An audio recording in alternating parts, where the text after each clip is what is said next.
Hola, me llamo Claudio Martínez y voy a presentar mi video de normativas internacionales, sustentabilidad y códigos de ética. Pues principalmente lo que yo encontré referente a esto es la Ley Federal de Protección de Datos Personales en posesión de particulares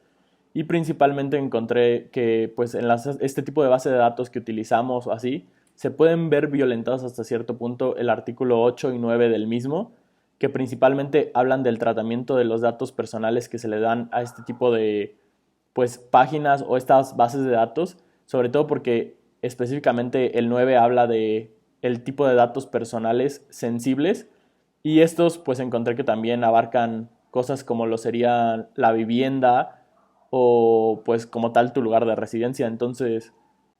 pues hasta cierto punto tú propiamente aceptas que se utilicen tus datos, ya sea tanto pues como cliente como la persona que brinda este servicio. Pero sin embargo, bueno, creo que es importante destacar que muchas veces es un poco pues ambiguo el modo en el que te hacen pues aceptar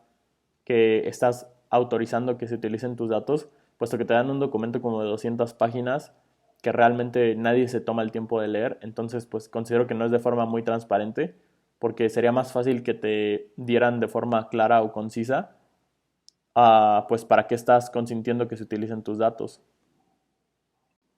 Creo que una de las principales acciones que se pueden tomar para pues mitigar este tipo como de afecciones que se le da a pues las personas que son a final de cuentas los usuarios los que proporcionan toda su información para crear este tipo de bases de datos,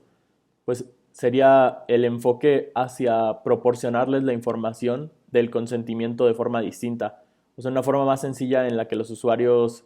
tanto los que pues utilizan la plataforma, por ejemplo Airbnb, para contratar el servicio como los que lo ofrecen, pues que sea de manera más abierta o transparente este tipo de códigos de ética, o sea, que tú firmes bajo un consentimiento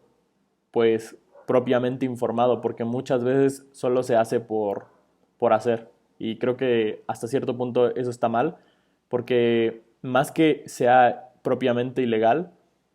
habla de que pues es un método de manipulación que hacen la mayoría de empresas, tanto en redes sociales como en servicios, en donde tú simplemente aceptas porque pues no tienes el tiempo de estar leyendo un documento de 200 páginas. De la misma forma se nos pidió que al realizar esta investigación pues contáramos o encontráramos la forma de calcular nuestra huella de carbono digital. Para esto pues yo encontré que aproximadamente para una búsqueda en Google gastas un 0.2 gramos de dióxido de carbono por búsqueda,